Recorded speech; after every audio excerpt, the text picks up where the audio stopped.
좋은 아침입니다. 오늘은 4월 18일 토요일입니다. 즐겁고 감사한 하루 되시기 바랍니다. 이 고대 세계에서 족장의 축복, 이것은 사실 대단히 중요했습니다. 특히 죽을 때 하는 축복은요, 더더욱 중요했는데요. 이삭은 이때 자기가 죽을 것이라고 생각했습니다. 비록 그 후로 40년이나 더 살았지만 말이죠. 족장이 하는 축복은요, 법적인 구속력을 갖고 있었고 그 안에 성취 능력을 담고 있는 예언 형식을 띠고 있었습니다. 그래서 우리가 메시지를 할 때도 또는 목사님들이 신방을 하거나 할 때도 성경 안에서 아브라함, 이삭, 야곱 이런 족장이 하는 축복들을 이렇게 그 축복의 구절들을 이렇게 많이 인용하는 걸 보실 수 있을 겁니다.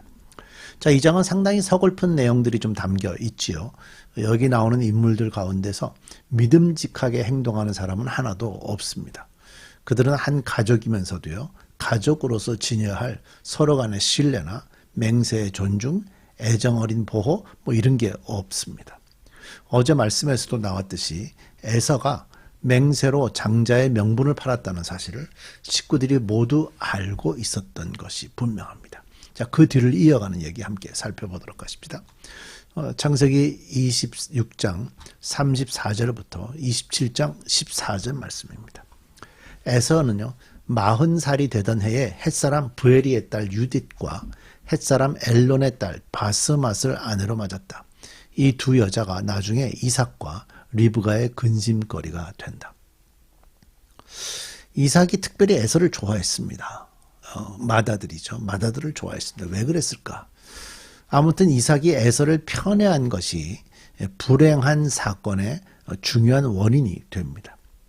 이삭은요, 큰 자가 작은 자를 섬기리라 하는 약속을 알고 있었고요. 또 게다가 에서가 자기의 신분을 망각하고 이겨도와 혼인했음에도 그를 좋아했습니다. 여기 나오죠. 지금 34절에 40살이 되던 해에 햇사람의 딸들과 결혼을 했어요. 이건 이방 여인들이기 때문에 결혼할 수 없었죠. 그럼에도 불구하고, 왜냐하면 아버지 이삭 또 아브라함 모두가 다 가나안 원주민들과는 결혼하지 않았어요. 의도적으로 아브라함은 이삭의 아내를 고향에 가서 데리고 오라 그랬죠. 그러니까 그 정도로 중요했는데 자기 아들이 이방인들과 결혼했음에도 불구하고 에서는 이렇게 그를 좋아했습니다. 이것은 사실 고의적으로 하나님께 불순종하는 것하고 똑같습니다. 이런 모습을 보였음에도 불구하고 이삭은 에서를 사랑했는데요. 이렇게 부모에게 근심스러운 상황이 되었는데 이삭은 에서를 불러 축복하려고 했죠. 이삭은 에서가 경건한 결혼을 포기하고 육체의 욕심을 따라서 가나안의 여인 둘을 취한 것과 함께 살았던 아들 에서를 보면서 사실은 좌우를 분별했어야 되는 겁니다. 에서가 결혼한 후에 31년 내내 부모의 근심이 되었을까요? 아니요, 그거는 사실 알 수는 없는데요. 부모에게 심히 근심이 됐다고 35절에 특별하게 기록을 한 것을 보면 바람직한 모습은 아니었다라고 볼 수가 있죠. 자, 이제 27장 1절로 들어갑니다. 이삭이 늙어서 눈이 어두워 잘 볼 수 없게 된 어느 날 맏아들 에서를 불렀다. 나의 아들아. 에서가 대답하였다. 예, 제가 여기 있습니다. 이삭이 말하였다. 얘야 보아라. 너의 아버지가 이제는 늙어서 언제 죽을지 모르겠구나. 그러니 이제 너는 나를 생각해서 사냥할 때에 쓰는 기구들, 곧 화살통과 활을 메고 들러 나가서 사냥을 하다가 내가 좋아하는 별미를 만들어서 나에게 가져오너라. 내가 그것을 먹고 죽기 전에 너에게 마음껏 축복하겠다. 이삭이 자기 아들 에서에게 이렇게 말하는 것을 리브가가 엿들었죠. 에서가 무엇인가를 잡아오려고 들러 사냥을 나가자. 자, 리브가에게 주어진 하나님의 계시는 선명했습니다. 어제 말씀에 있었죠. 두 민족이 너의 태 안에 들어있다. 너의 태 안에서 두 백성이 나뉠 것이다. 한 백성이 다른 백성보다 강할 것이다. 형이 동생을 섬길 것이다. 리브가는 이 하나님의 말씀을 마음 깊이 새겨 두었지만요.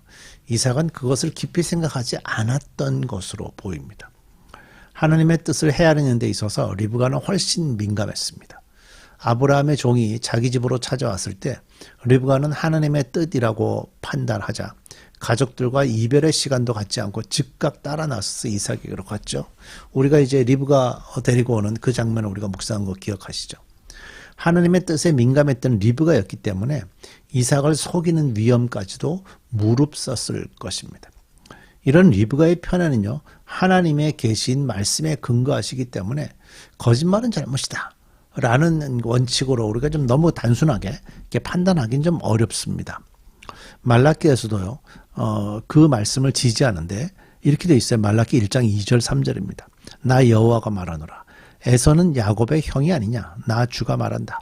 그럼에도 내가 야곱은 사랑하고 에서는 미워하였다. 에서가 사는 언덕은 벌거숭이로 만들고 그가 물려받은 땅은 들짐승에게로 넘겨주었다. 예, 동생 야곱이 형 에서의 장자권을 뺏었지만 성경 모든 곳에서는 그럼에도 불구하고 그것이 잘못됐다라는 지적이 있지 않고요. 오히려 에서가 받을 복이 없다라는 데 더 표현을 하고 있어요.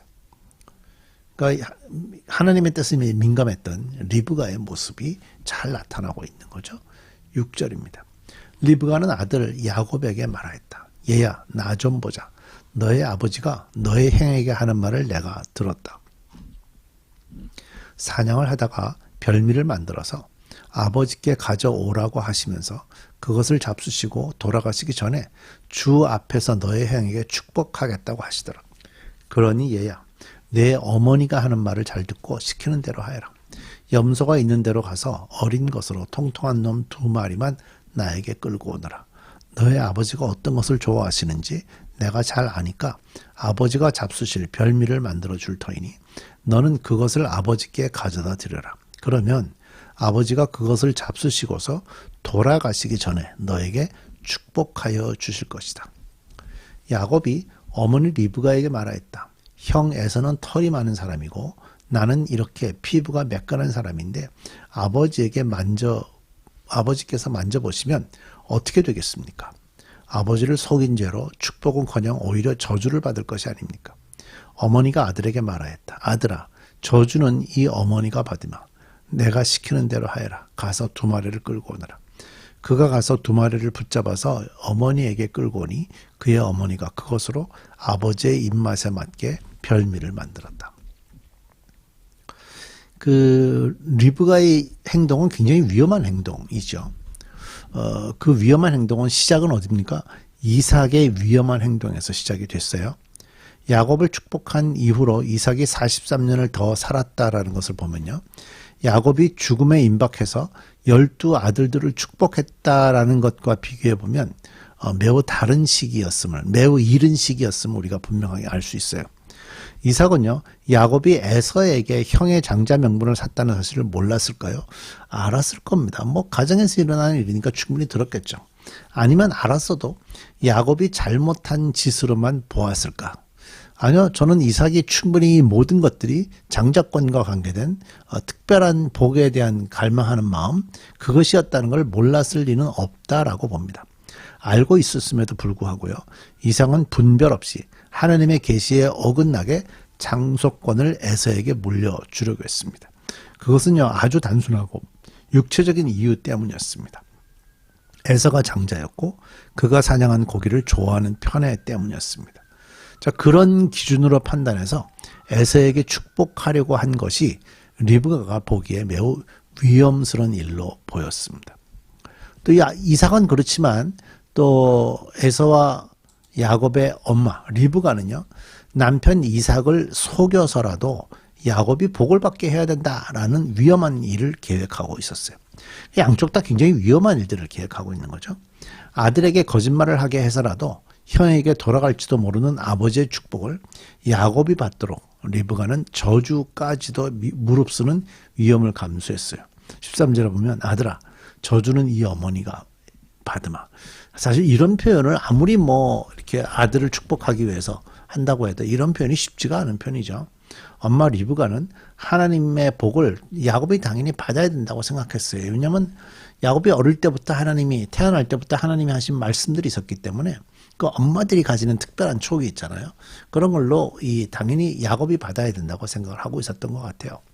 이 뒤에 말씀을 보면요, 야곱은 아버지에게 2번씩이나 자신이 에서라고 거짓말을 하는 장면이 이제 우리가 월요일날 아침 말씀에 나오게 될 거예요.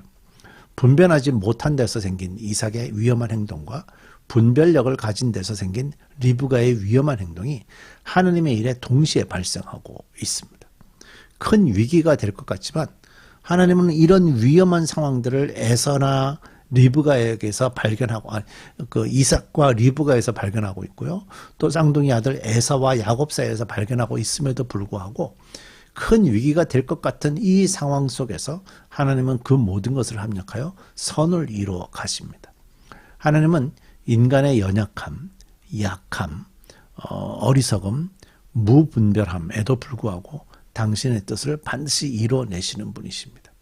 하나님은 인간의 연약함 때문에 당신의 일에 실패하시는 분이 결코 아니십니다.